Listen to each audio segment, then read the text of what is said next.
Sumqayıtda həkimin əməliyyat etdiyi xəstədə sonradan xərçəng yarandığı iddia olunur. Əməliyyat olunan 38 yaşlı Nazim İsayevin anası Güləndam İsayeva oğlunun səhhəti ilə bağlı narazılıq edərək həkimləri günahlandırıb. O bildirib ki, oğlu papilloma, yəni dəridəki xoş xassəli törəmə səbəbindən əməliyyat olunduqdan sonra onda xərçəng xəstəliyi yaranıb. Ana iddia edir ki, həkim oğluna heyvandarlıqda istifadə olunan preparatı tətbiq etdikdən sonra bu hal baş verib. Əməliyyatı elədi, verdim məlkə apar əkilməyə. Apardım, verdim. Məndən xəbərsiz qızımgil gedib götürüb, görüblər xərçək gəlib. Məndən xəbərsiz uşaqlar gedib deyib ki, həkimə bu sənin sahən deyil. Sən bunu eləmə, deyib siz nə danışırsınız? Belə mənim neçə dənə xəstəm olub, mən sağaltmışam, mənli idi. Gündə bir adam yollama bura. Qışqırdı üstümə ki, əşi sən nə istəyirsən, mən çıxdıqcan kəsəcəm. Gedin, heyvandarlıqdan bol turşusu var, bol turşusu alın götürün. Mən bu dəfə yarıya o tökəcəm, yaranı yandıracaq. Biz də getdik, biz nə bilirik? Getdik, bol turşusu aldıq, gətirdik, verdik buna. Qardaş, bunu tökəndən sonra uşağın yarası açıldı. Güləndam İsayeva bildirib ki, əməliyyatdan sonra onun oğlu ilə həkimlər maraqlanmayıblar. Cərraha hadisədən sonra töhmət verilib.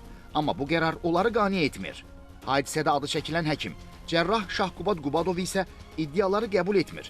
Barəsində deyilənləri əsassız sayır. Xəstəni qəbulləmişəm şöbəyə, müayinə eləmişəm və dava-dərman, yəni müalicəsini vermişəm. Və belə bir qərara gəldik ki, yəni o yaranı kəsib göndərək zədələdik, histoloji müayinəyə.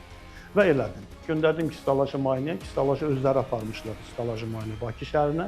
Oradan da 20 günü, 22 gündən sonra cavab gəldi ki, yəni bu karsinoma, dərinin karsinomasıdır. Dərinin karsinomadır, bu rakın bir növüdür belə götürəndə. Və onlara məsləhət görmüşəm ki, xəstəni yəni onkoloqa müraciət eləyəsiniz. Sonra belə bir şikayət gəlib ki, güya ki, mən kəsmişəm ki, rak eləmişəm xəstəni. Məsələ ilə bağlı Sumqayıt Tibb Mərkəzindən Xəzər xəbərə bildirilib ki, 1987-ci il təvəllüdlü İsayev Nazim Vüqaroğlu ötən il dekabr ayının 5-də Sumqayıt Tibb Mərkəzinin 2 nömrəli şəhər xəstəxanasında cərrah Şahqubad Qubadovun qəbulunda olub. Müayinə zamanı xəstənin yarasından törəmə götürülərək histoloji analizə göndərilib və nəticədə qasıq nahiyəsi yarasının karsinoması diaqnozu təsdiqlənib. Xəstə bir ay sonra yenidən xəstəxanaya müraciət edib və ona qasıq nahiyəsində irinləşmiş kelloid çapığının ləğvi əməliyyatı icra olunub. Bu dəfədə götürülən toxuma histoloji müayinədən keçirilib və bədxassəli törəmə diaqnozu bir daha təsdiqlənib. Mütəxəssislər ailəyə xəstəliyin ciddi xarakter daşıdığını bildirərək onkoloqa müraciət etməyi tövsiyə ediblər.